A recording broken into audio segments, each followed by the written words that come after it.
Hello everyone, বাংলার উত্থান চ্যানেলে তোমাদের সকলকে স্বাগত জানাই। আজকে আমরা আরআরবি গ্রুপ ডি এক্সামের জন্য বেশ কিছু কোশ্চেন সলভ করব প্রিভিয়াস ইয়ারের। তো গ্রুপ ডি, এনটিপিসি এবং তার সাথে রেলের যত পরীক্ষা আছে এখানে সব রকমের প্রশ্নই রয়েছে। তবে আমি স্পেশালি তোমাদের গ্রুপ ডির জন্য ক্লাসটা করাচ্ছি, ঠিক আছে? দেখো, নিউটনের গতিসূত্র থেকে এখানে প্রশ্নগুলো রয়েছে। প্রথম প্রশ্ন আমরা দেখে নিই। বলছে আইজ্যাক নিউটন কয়টি গতিসূত্র প্রণয়ন করেন? তাহলে তিনি কটা গতিসূত্র প্রণয়ন করেন? তিনটে। প্রথম গতিসূত্র, দ্বিতীয় গতিসূত্র আর হচ্ছে তৃতীয় গতিসূত্র, ঠিক আছে?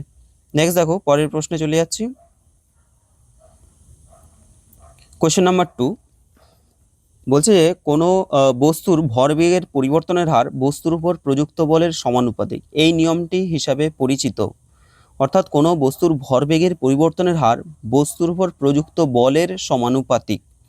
তো এই নিয়মটা আমরা কোন গতিসূত্র থেকে পাচ্ছি? প্রথম, দ্বিতীয়, তৃতীয় না চতুর্থ? অবশ্যই দ্বিতীয় গতিসূত্র। তোমাদের আমি অলরেডি বুঝিয়ে দিয়েছি এটা, যে দ্বিতীয় গতিসূত্র থেকে আমরা কি পাই? দ্বিতীয় গতিসূত্র থেকে আমরা যে পি সমান আমরা এম এ পাই, তাই তো? পি সমান এম এ, অর্থাৎ বল সমান ভর ইন্টু ত্বরণ। আর তোমাদের আমি বলেছি যে ভরবেগের পরিবর্তনের হার, তার মানে কি? ধরো এমভি মাইনাস এমইউ বাই টি। এই যে MV minus MU by T, এটা হচ্ছে তোমার বলের সমানুপাতিক। কোনো বস্তুর উপর প্রযুক্ত বল যদি ধরো পি হয়, তাহলে পি ইজ প্রপোর্শনাল টু কি হচ্ছে, যে বা আমরা এফ লিখি, এটা পি না লিখে এটাকে এফ লিখি। তাহলে এফ হয়, তাহলে কি হবে? সেটা হচ্ছে ভরবেগের পরিবর্তনের হারের সমানুপাতিক। তাহলে ভরবেগের পরিবর্তন মানে কি? এমভি মাইনাস এমইউ বাই টি, ঠিক আছে? তো এখান থেকে তোমরা যদি এম কমন নাও, কি হবে? ভি মাইনাস ইউ বাই টি। তো এখানে যদি আমরা V minus U by T, এটা কি? এটা হচ্ছে ত্বরণ, তার মানে এম এ। তাহলে এফ সমান আমরা জানি এম এ হয়, ঠিক আছে? এফ সমান কি হয়? এফ সমান কিন্তু এম এ হয়। তো নেক্সট দেখো,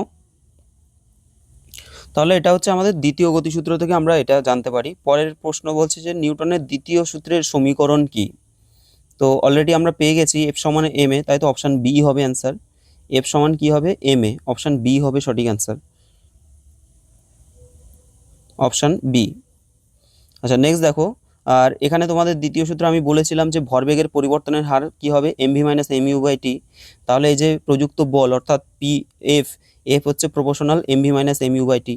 এম কমন নিলে V minus U by T. তারপরে কি হচ্ছে তোমার? এই যে V minus U by T মানে হচ্ছে ত্বরণ, অর্থাৎ এ। তাহলে এফ সমান এম এ হয়ে যাচ্ছে।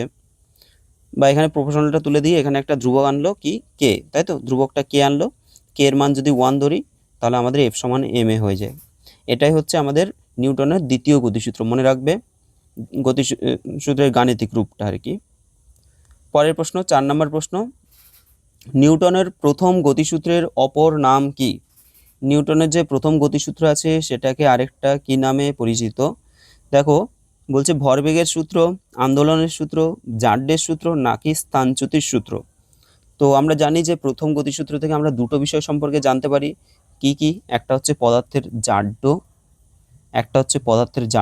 আর একটা হচ্ছে বলের সংজ্ঞা, ঠিক আছে? বলের সংজ্ঞা, এই দুটো জিনিস কিন্তু আমরা নিউটনের গতিসূত্র, প্রথম যে গতিসূত্র আছে সেটা থেকে জানতে পারি। আর প্রথম গতিসূত্রকে জাড্ডের সূত্র বলা হয়, মনে রাখবে এটা। অপশান সি হবে সঠিক অ্যান্সার, ঠিক আছে? পরের প্রশ্ন দেখো, কোশ্চেনগুলো দেখাই হয়ে যাচ্ছে অ্যান্সারগুলো। নেক্সট দেখো, হঠাৎ গাড়ি চলতে শুরু করলে যাত্রীরা পেছনের দিকে হেলে পড়ে। কোনো একটা গাড়ি সেটা যদি হঠাৎ করে চলতে শুরু করে, তখন যাত্রীরা কি হচ্ছে? পেছনের দিকে হেলে পড়ে। তো এটি কিসের উদাহরণ? প্রথম গতিসূত্র, দ্বিতীয়, তৃতীয় না কোনোটি নয়? অবশ্যই প্রথম গতিসূত্র। তোমাদের আমি বলেছি অলরেডি যে এটা হচ্ছে জাড্ডের জন্য হয়। তো হঠাৎ করে চলতে শুরু করলে পেছনের দিকে তারা হেলে যায় কেন? এটা হচ্ছে স্থিতিজাড্যের জন্য। দেখো, ওই ব্যক্তি যখন ধরো এরকম হচ্ছে যে চেয়ারে বসে আছে, তাহলে তার যে নিম্নাংশ সেটা কিন্তু গাড়ির সাথে অ্যাটাচ আছে, তাই না? গাড়ির সাথে অ্যাটাচ আছে, তাহলে এই অংশটা ধরো চলতে শুরু করলো, কিন্তু তার যে আপার পোর্শনটা সেটা কিন্তু স্থির, যেহেতু এতক্ষণ ধরে ছিল সে কিন্তু স্থির থাকতে চাইছে। কিন্তু গাড়িটা হঠাৎ করে চলতে শুরু করলে তার লোয়ার পোর্শনটা তো চলতে শুরু করছে, কিন্তু ওপরের যে পোর্শনটা সেটা কিন্তু চাইছে যে স্থির অবস্থায় থাকতে। তার জন্য কি হয়, মানে সে পেছনের দিকে হেলে যায়। নেক্সট দেখো, তাহলে প্রথম গতিসূত্র হয়ে গেল। আচ্ছা, এখানে কিছু উদাহরণও দিয়েছে, যে স্থিতিজাড্য ও গতিজাড্যের উদাহরণ। তোমরা এগুলো দেখতে পারো। দেখো, যেমন স্থিতিজাড্য বলছে স্থির বাস হঠাৎ করে চলতে শুরু করলে পেছনের দিকে হেলে যায়। আর গতিজাড্য হচ্ছে চলন্ত বাস হঠাৎ করে যদি থেমে যায় তাহলে কি হয়, সামনের দিকে ঝুঁকে পড়ে, সামনের দিকে ঝুঁকে পড়ে। ঠিক আছে। তারপরে দেখবে এরকম এই যে একটা পোস্ট কার্ড গ্লাসের উপর রেখে, পোস্ট কার্ডে কয়েন রেখে কার্ড সরিয়ে নিলে কয়েন কিন্তু স্থিতিজাড্যের জন্য গ্লাসে পড়ে। ধরো এরকম একটা গ্লাস আছে, সেই গ্লাসের ওপরে এরকম একটা কার্ড রাখা হয়েছে, একটা পিচবোর্ড মতো রাখা হয়েছে। ঠিক আছে। আর এখানে একটা ধরো কয়েন দিয়েছো তুমি। এবার পিচবোর্ডটাকে হঠাৎ মানে তুমি এরকম যদি ধাক্কা মারো, পিচবোর্ডটা যদি এরকম সরে যায়, দেখা যাচ্ছে কয়েনটা কিন্তু এই জলের মধ্যে পড়ে যাচ্ছে, অর্থাৎ পাত্রের মধ্যে পড়ে যাচ্ছে। তো এটা কেন? কারণ কি, এই যে কয়েনটা আছে, কয়েনটা কিন্তু স্থিতিজাড্য বজায় রাখতে চাইছে। ও তো স্থির অবস্থায় ছিল, ও স্থিতিজাড্য বজায় রাখতে চাইছে। তার জন্য ও চাইছে যে এখানেই আমি থাকি, স্থিরভাবেই থাকি। ঠিক আছে। যার জন্য আমরা এই কার্ডটাকে সরিয়ে দেওয়া সত্ত্বেও সেই স্থিতিজাড্যের জন্য ও এখানে থাকছে, যার জন্য এখানে নিচে পড়ে যাচ্ছে। পাখার সুইচ যদি আমরা অফ করে দিই, সেটা কিন্তু সঙ্গে সঙ্গে থেমে যায় না, তারপরেও কিন্তু সেটা চলতে থাকে। সেটা কেন? সেটা হচ্ছে গতিজাড্যের জন্য। ও যেহেতু চলছিল, ও চাইছে যে আমি চলতে থাকবো। ঠিক আছে, আমি চলতে থাকবো। তার জন্য সেটা সুইচ অফ করার সঙ্গে সঙ্গে স্টপ হয় না, কিছুক্ষণ কিন্তু চলতে থাকে। আরও এক্সাম্পল দেখো, আহ, এটা হচ্ছে স্থিতিজাড্য। দেখো, কম্বলে ধুলো ঝাড়ার সময় কম্বলটিকে লাঠি দিয়ে আঘাত করলে কম্বল সরে যায়, কিন্তু ধুলো স্থিতিজাড্যের জন্য নিচে নেমে যায়, নিচে পড়ে। দেখো, এই যে কম্বল, সেই কম্বলকে কি হয়, কম্বলকে ধরো ধরো উদুম পিটাচ্ছ। ঠিক আছে। কম্বলকে তুমি একটা লাঠি নিয়ে পিটাচ্ছ, তাহলে কি হয়, ওর থেকে যে ধুলোগুলো সেগুলো বেরিয়ে যায়। কেন বেরিয়ে যায়? এর কারণ হচ্ছে, কম্বলটা ধরো স্থির অবস্থায় আছে, এবার তুমি যখন লাঠি দিয়ে আঘাত করছো, তো কম্বল স্থির অবস্থায় আছে মানে ওর মধ্যে যে ধুলোকণা আছে সেগুলো কিন্তু স্থির অবস্থায় রয়েছে। এবার লাঠি দিয়ে আঘাত করলে কি হচ্ছে, তো সেখানে আমরা একটা গতিবয় কিন্তু মানে যে ধুলোগুলো রয়েছে সেগুলো কিন্তু স্থিতিজাড্যের জন্য ওদের যে অবস্থানে দাঁড়িয়ে রয়েছে বা স্থির রয়েছে সেখানেই তারা থাকতে চাইছে। ঠিক আছে, সেখানেই তারা স্থির থাকতে চাইছে। কিন্তু আমরা লাঠি দিয়ে যখন ওটাকে পিটাচ্ছি, তখন কি হচ্ছে, তখন কিন্তু ওই মানে ও যেহেতু স্থির থাকতে চাইছে, ওর জন্য কি হচ্ছে, ও ঝরে পড়ে যাচ্ছে। ওই জায়গাটায় থাকতে চাইছে, ওর জন্য সে নিচে পড়ে যাচ্ছে, ঝরে পড়ে যাচ্ছে। আবার তোমাদের গতিজাড্যের কথা বললাম, যে দেখো লম্বা লাফ দেওয়ার সময় কিন্তু আমাদেরকে কিছু দূর দৌড়ে তারপরে কিন্তু জাম্পটা করতে হয়, তাহলেই আমরা অনেকটা দূর যেতে পারি, তাই না? নেক্সট দেখো, বলের সংজ্ঞা নিচের কোন, বলছে নিউটনের কোন সূত্র থেকে পাওয়া যায়। এবার বলের সংজ্ঞা আর হচ্ছে বলের সংজ্ঞা, তাই তো, বলের সংজ্ঞা বলেছে, এটা হচ্ছে প্রথম গতিসূত্র। আর যদি বলে তোমাদের বলের পরিমাপ আমরা কোথা থেকে করতে পারি, বলের পরিমাপ করা যায় হচ্ছে দ্বিতীয় গতিসূত্র থেকে।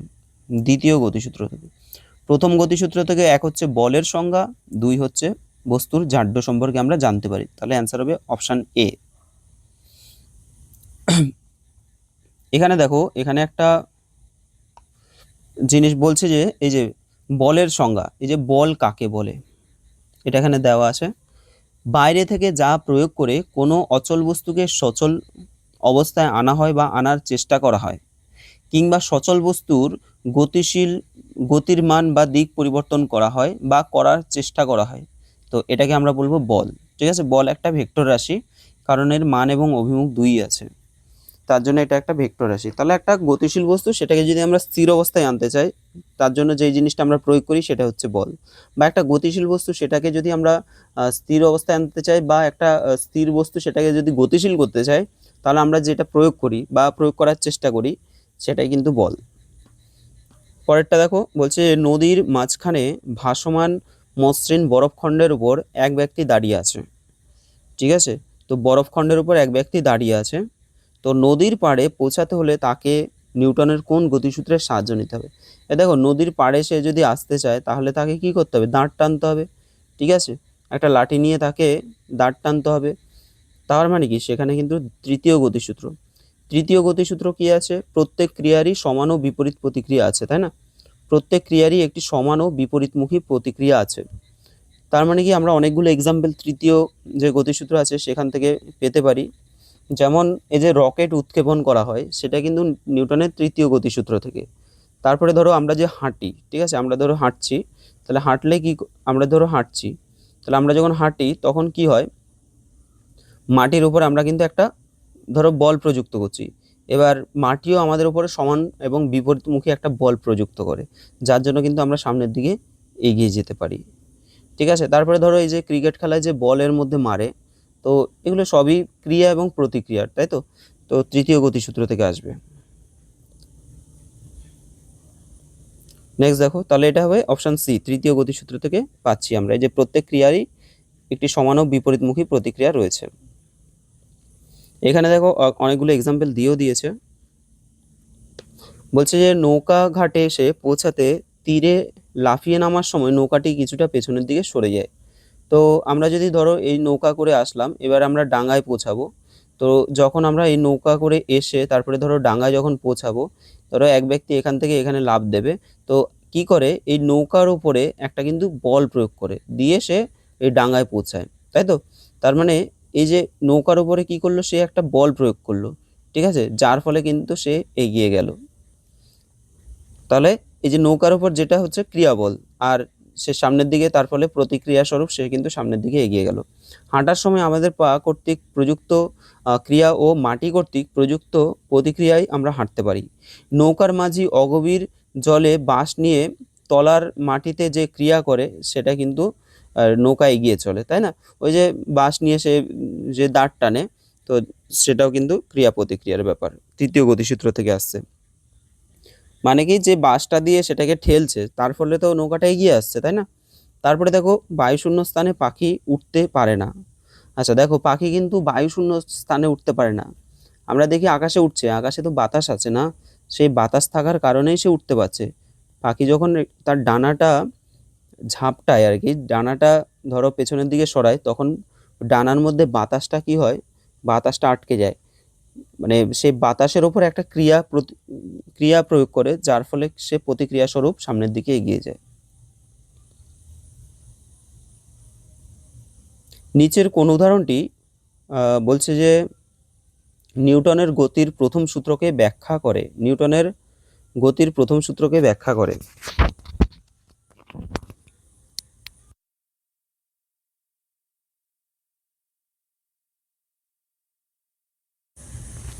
দেখো অপশানগুলো যদি আমরা দেখি, নিউটনের প্রথম গতিসূত্রকে ব্যাখ্যা করে বলছে যখন আমরা প্যাডলিং করি সাইকেলটি ধীর হতে শুরু করে। দেখো বলছে প্যাডলিং বন্ধ করি, কি জ্বালাতন।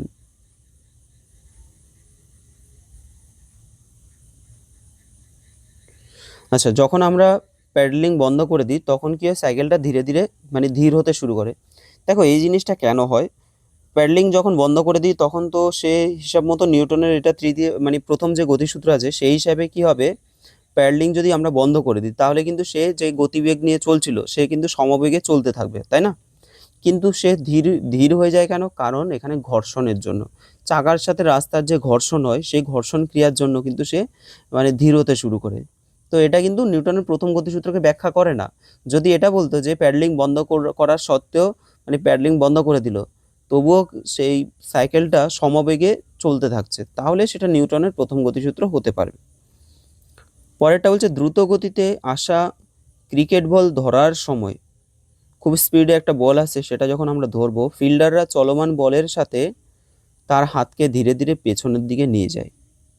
তো পেছনের দিকে যে নিয়ে যায় সেটা সেটা কিসের জন্য পেছনের দিকে নিয়ে যায়, এটা কি হবে, এটা নিশ্চয়ই আমাদের তৃতীয় গতিসূত্র, ঠিক আছে, নিউটনের তৃতীয় গতিসূত্র। আর হঠাৎ একটি বাস চলতে শুরু করলে যাত্রীরা পেছনের দিকে হেলে যায়, তো এটা কিন্তু প্রথম গতিসূত্র। রকেট উৎক্ষেপণ, এটা হচ্ছে তোমার তৃতীয় গতিসূত্র, ঠিক আছে, অপশান সি হবে সঠিক অ্যান্সার। বলছে এই যে দ্বিতীয় গতিসূত্র হলো, দ্বিতীয় গতিসূত্র কোনটা দেখো, তো দ্বিতীয় গতিসূত্র কোনটা, আমি কি বলেছি যে দ্বিতীয় গতিসূত্র থেকে আমরা পাই যে কোনো বস্তুর ভরবেগের পরিবর্তনের হার প্রযুক্ত বলের সমানুপাতিক, অর্থাৎ এফ ইজ প্রপোর্শনাল টু, তো এম ইন্টু ভি মাইনাস বা M V minus M U by T বলতে পারি আমরা, তাই না? বা M into V minus U by T, এটা আমরা বলতে পারি। তার মানে কি,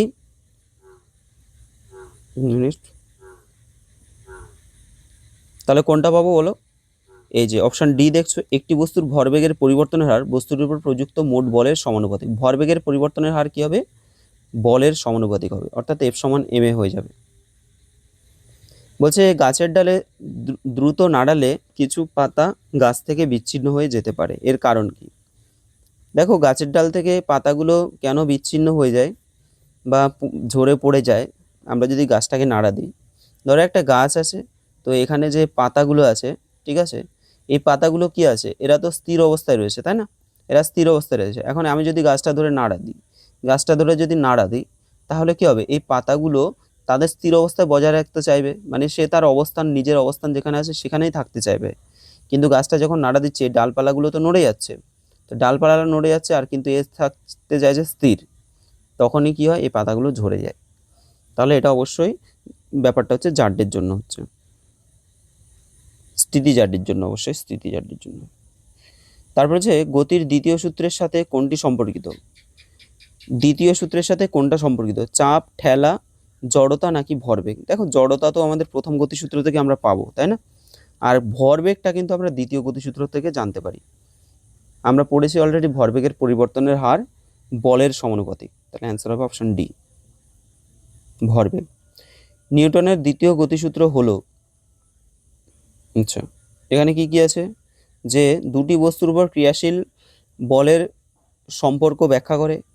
দেখো দুটি বস্তুর উপর ক্রিয়াশীল বলের কথা তো বলছে না, দুটি বস্তুর উপর ক্রিয়াশীল বল ওটা তৃতীয় গতিসূত্রে আসবে, ঠিক আছে। জাড্ডের সূত্র নামে পরিচিত, এটা হচ্ছে প্রথম গতিসূত্র।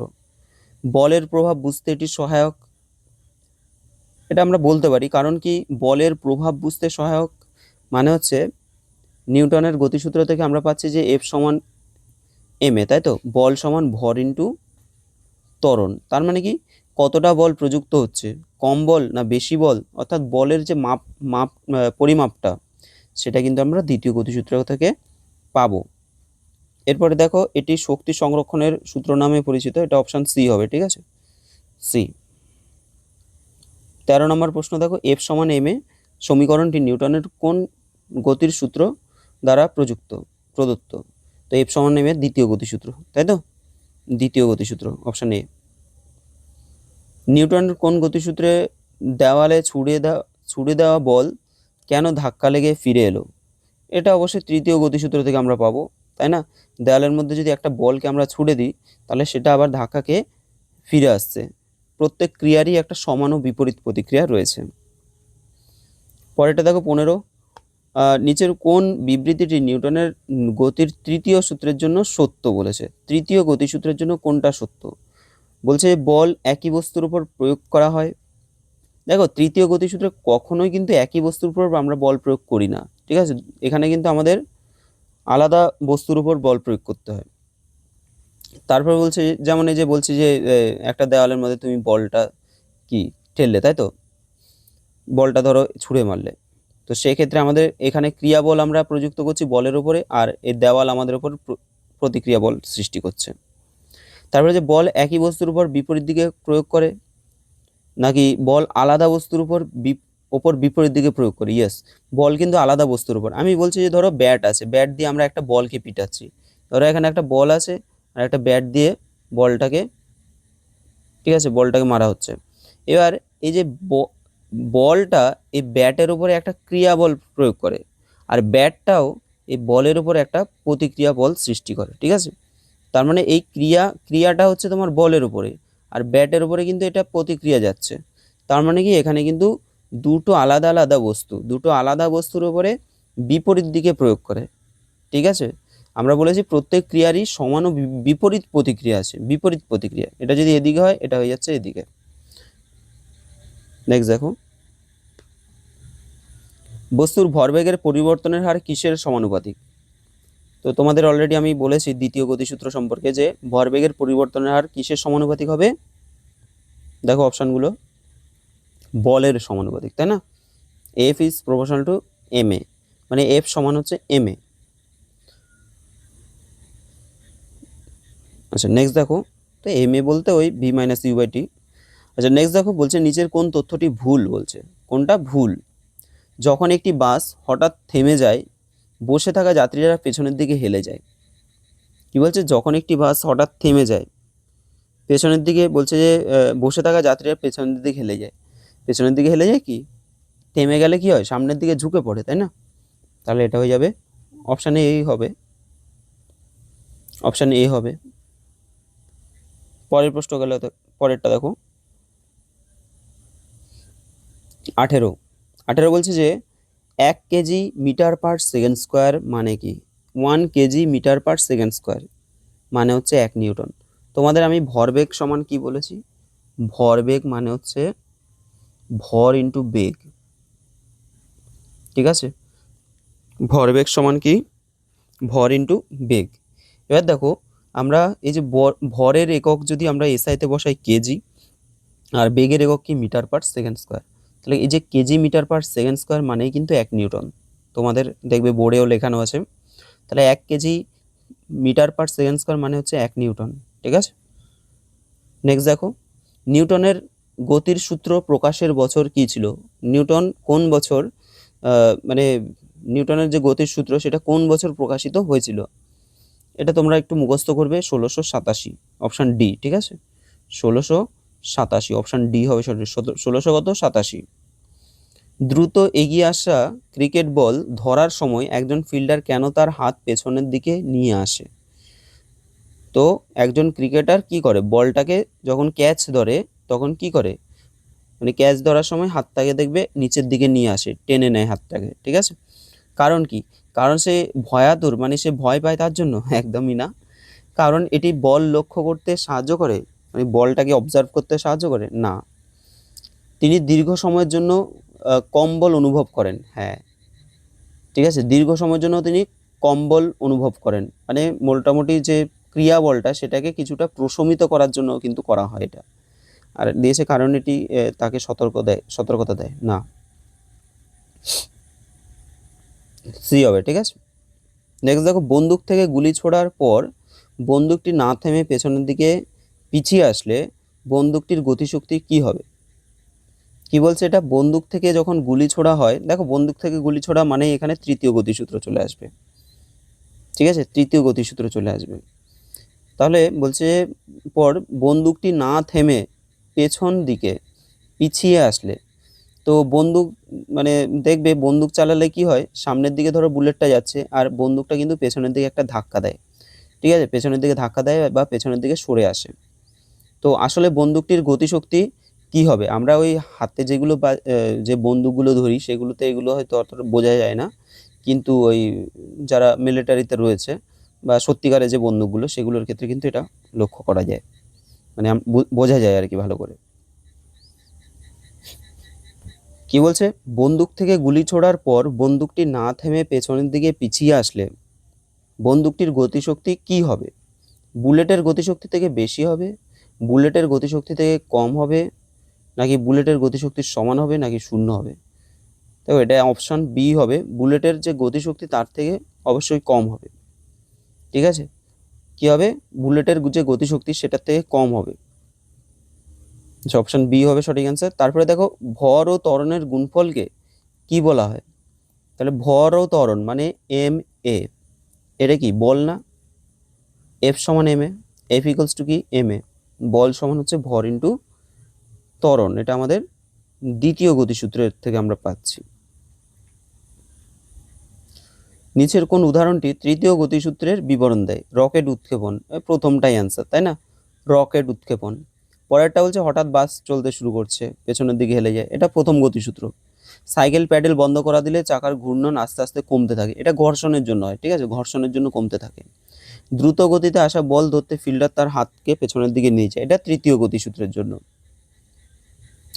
নাবিক যখন সামনের দিকে লাফ দেয় তখন নৌকাটি পেছনের দিকে চলে যায়, কোন গতিসূত্র? অবশ্যই তৃতীয়, তাই না? তৃতীয়। নৌকাটার উপরে একটা ক্রিয়াবল প্রয়োগ করছে, তার ফলে সে সামনের দিকে এগিয়ে যাচ্ছে প্রতিক্রিয়া স্বরূপ, তৃতীয় গতিসূত্র। কোন সূত্রের ভিত্তিতে রকেট উৎক্ষেপণ করা হয়? তৃতীয় গতিসূত্র, অপশান এ। দুটি বস্তুর মধ্যে বল সবসময় সমান ও বিপরীতমুখী, এটি নিউটনের কোন গতিসূত্র থেকে সম্পর্কে ধারণা দেয়?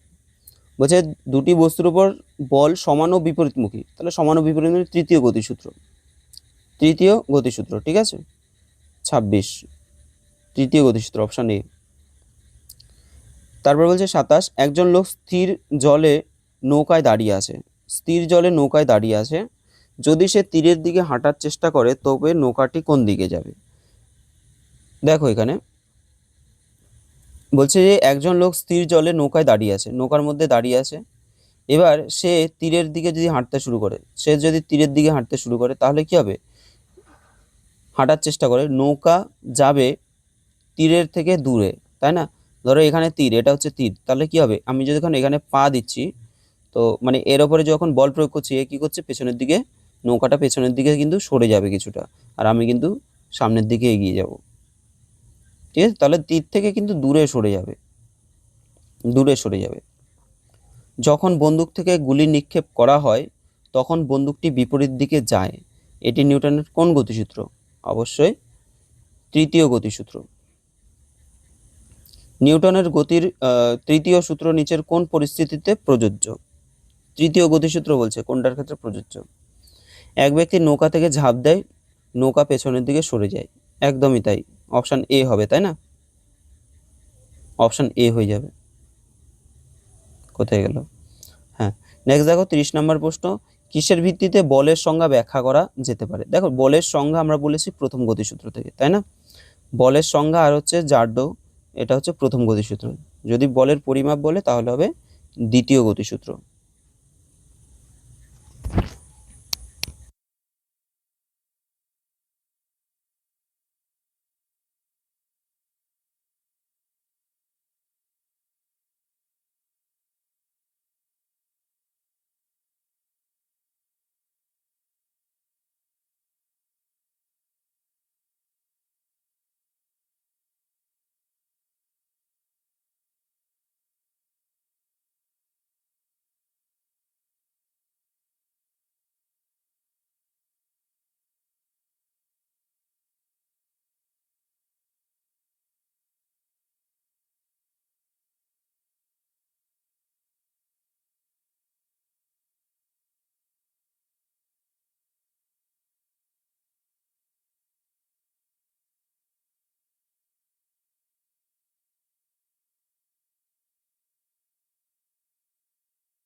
তো তোমাদের প্রথম যে 30টা প্রশ্ন আছে সেগুলো নিয়ে আমি আলোচনা করলাম, ঠিক আছে? তারপরে বাকিগুলো আমি এক এক করে তোমাদের সাথে সলভ করিয়ে দেবো।